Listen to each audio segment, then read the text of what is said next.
And I'll let you introduce Brenda. Okay. Well, this is Brenda Swain. She's the director here at the Falmouth Service Center, and we've been doing work here for quite a few years now. And I know Brenda doesn't have a whole lot of time to be with us, so she'd like to tell you a little bit about the Falmouth Service Center before we tell you a little bit more about the projects we do here. Good morning. It's wonderful that you're able to come and stop here at the Service Center. I'm actually volunteering at the Hospital Auxiliaries benefit over at I set up the jewelry table, ran over here, and I had to run back. But I'm glad I have a couple minutes with you. This building was created, actually the Service Center has been in existence since 1983. Many of you from Falmouth know of this work, but for those of you who are outside of Falmouth, just take a minute to explain. It was an endeavor taken up from Peter Kerwin, who was the Human Services Director in our community for 25 years, and many of the folks in the faith community. We all got together in 1983 and determined it was very important to have a central location where people in need could come to ask for help. So they together worked very hard. The program was located in 4 different small locations across Falmouth for the first 20 years. And in 2002, actually in the mid-90s, there was an effort to raise funds in the community, and we moved into this building in 2002, and by 2004 our mortgage was paid off. Most of the funding, I'd say 95% of it, comes from individual donations, grants from private foundations, very little state, federal, county funding. But the relationships and partnerships we have with our legislators and county, the delegates and commissioners, as well as the departments of the county, are critical to us being able to achieve what we do. So I want to make sure you understand that. It's very important. We work very closely with Sue and Kim. Kim comes here. We wish she was coming every week, but because of the budget and what's allowed, she has a special grant, and she comes a couple times a month, every other month, to do a cooking demonstration. And what I'm going to do is move you over to the counter over here where she's going to actually do a demonstration. But just so that you understand, when people come in, they come through the front door. They just need to either live in Falmouth, Mashpee, or work on the Upper Cape. And we really want people not to feel, we want this to be an experience that has dignity, because it's very difficult to ask for help. So all we ask them is to bring some kind of a bill addressed to them at their residence. If they're applying here for food stamps or fuel assistance or mass health, then they need to bring more identification and documentation, because we do a lot of other services here besides give food and resource and referral. But initially on that first visit for food, we want to make it as simple as possible. So that's all I'm going to say about the Service Center. If you're interested, Sue and Kim have more information they can give you. You can ask Pat, Doris, you can ask a lot of people in the room. They can give you more information. But I'm going to have you come right over here. It's the area that Kim always occupies when she does her demonstration, so that if you were a client coming in getting food, while you were waiting, you'd smell whatever she was making, or while you were standing here, she would come over and sort of chat with you about what she was creating. I'm holding this can up because this is a USDA can of pork. Now, if you could pick this, or let's say Chef Boyardee ravioli in a can, what do you think you would pick? Ravioli. But what we do is we either tell Kim before she's coming what items we have a lot of, or what might look like this that she can create so that people won't be afraid to utilize it.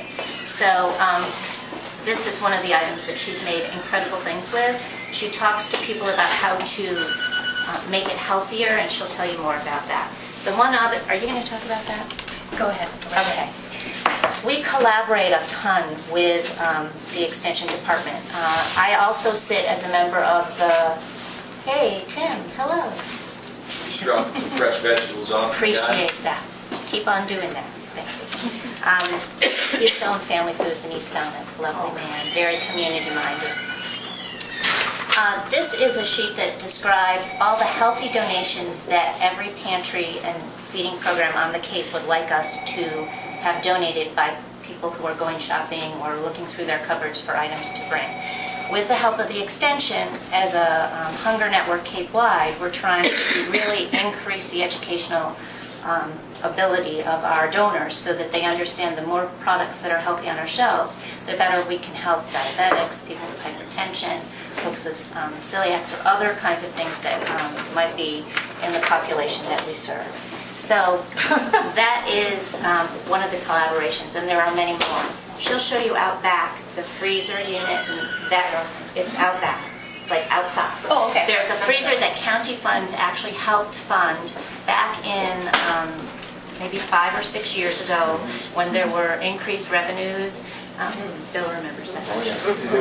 There were several projects, and the Cape Cod Hunger Network put through, it was a priority of the advisory board at that time, and we received $15,000 from the county, $20,000 from a grant from the Cape Cod Foundation, and then another $15,000 from someone else who I'm blanking on right now, to buy 2 shared freezers, one here that's for mash pea, sandwich, Born, and our program, to share, so that some of the smaller programs could access food from the food bank that they otherwise wouldn't have been able to get, so that people could have more chicken, more protein-rich foods. There's another one located at Calvary Baptist, and then there are several freezer units and refrigerators that have been purchased on the Outer Cape because the geography there is such that a shared unit wouldn't have worked as well. So she'll show you that unit. You don't have to go inside. We can just wait. Yeah, okay. I can All right. I'm sorry I have to leave, but Thank you. it's very nice to see everybody. And thank you very much for coming. Thank you. Enjoy the rest of your tour. Enjoy the show. We piqued your interest about the canned pork, I know. That was a challenge, I have to say. But we're not actually preparing anything today with the canned pork, unfortunately. But I did want to just introduce a little bit more about what we do here by telling you about the Family Nutrition Program. We work on a lot of projects, and rather than taking up the time to explain everything we do, we wanted to focus on what we do here, which is part of the Family Nutrition Program. It's a federal grant that enables us to work with low-income populations, those specifically that are eligible for food stamps. So if the documentation is there to prove that that is the clientele, we can do projects in those areas. So that's how we got to working with Falmouth Service Center. The program also encompasses preschool projects, and we work with Head Start children, staff, and their parents. So we do a lot of work there, but we also do programs with the youth population and the adult population, which is this example that you see today. So I'll pass it off to Kim, and no canned pork, we've got canned food. So what I've been doing lately is, in the last year, the pantries that I visit are Falmouth Service Center, Harwich Family Pantry, and then through Lower Cape Outreach, I go to Grace Chapel and Wellfleet. So I have that on a rotating cycle, and I usually try to get a heads up as to what they have a lot of that they're not able to move. Beans always seems to come up, so that's why I figured I would feature your beans today. People don't know what to do with them, or they have a closet full already and aren't sure where they would put any more. So this is just a variety. I actually have quite a variety of beans today. Dry beans, so I usually bring an education piece on how to prepare dried beans, and people don't realize they could actually prepare a whole bag of them, and if they're not going to use them all, they can actually throw them in the freezer, and a lot of people don't realize you can do that. They think they have to use them all. So this recipe demonstration that I have today actually uses 3 different types of beans, so 3 different types of bean dips. I figured that was something easy for a summer. And because they have a garden outside and people also donate produce, we've seen 2 people now come in and donate produce, and there's produce in the garden, we thought the bean dips would go well with fresh produce that's in season. So the 3 bean dips here are a chunky black bean dip, a smoky pinto bean dip that actually has a little bit of barbecue sauce in it, and then something that's similar to like a hummus that uses a little bit of cilantro and lemon juice and some garbanzo beans. So 3 very different flavors. The black bean has a little bit more of a Mexican flavor, I would say, and then some things to serve that with. So before I have you do that, I just wanted to introduce a couple of the publications. This Nutrition Notes to Go is a publication that we get monthly, and these are distributed to all 3 of the pantries that we do our cooking demonstrations to. What would use that? UMass. This comes from UMass. And they're Spanish on one side and English on the other side. And they all come with nutrition tips and then also a recipe. And likewise, we also have pumpkin post that Sue distributes to the schools, and that also is published by the University of Massachusetts, and those come out. There's 6 issues, is that what these are? Every other month. These They go are home every other to month. basically all the kindergartners, statewide. Almost every school is taking advantage of that. So when I stand here, I listen a lot. I can hear a lot. People are wondering. I hear them say, I have high blood pressure. So I sometimes will help people look at labels and how to read actual labels. I don't usually bring this big thing with me, but I do have a label handout that I'll bring.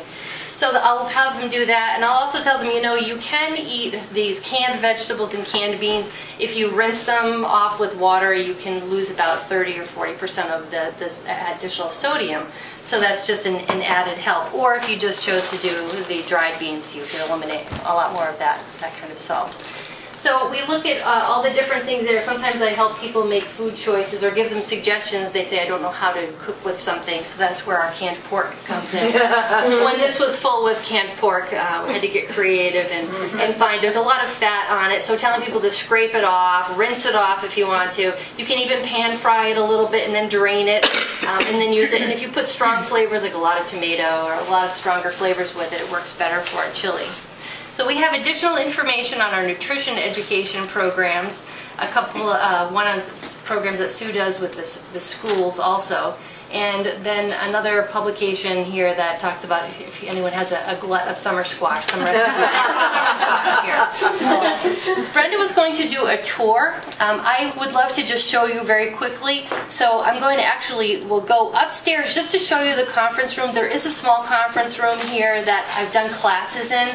I do a few workshops a year here. They also do like debt counseling and credit counseling upstairs. They have different things they do. Offices here. They also have a clothing room, so people that come in can get clothing.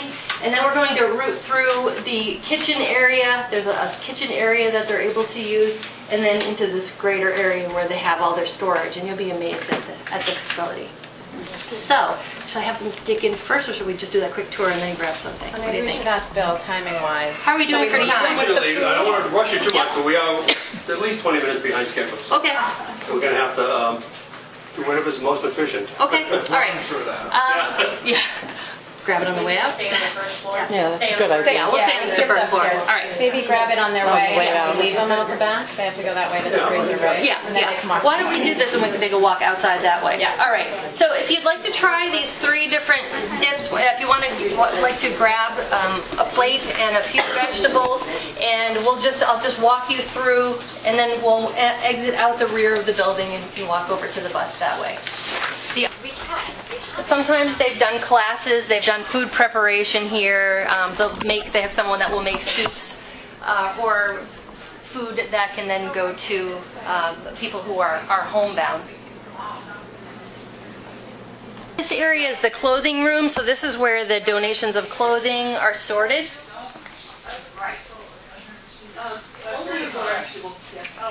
You can subscribe though.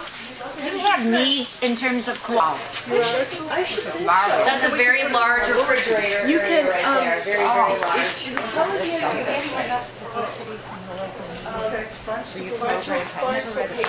About our extension programs? Yeah. In a setting like this, where people come. That family goes back.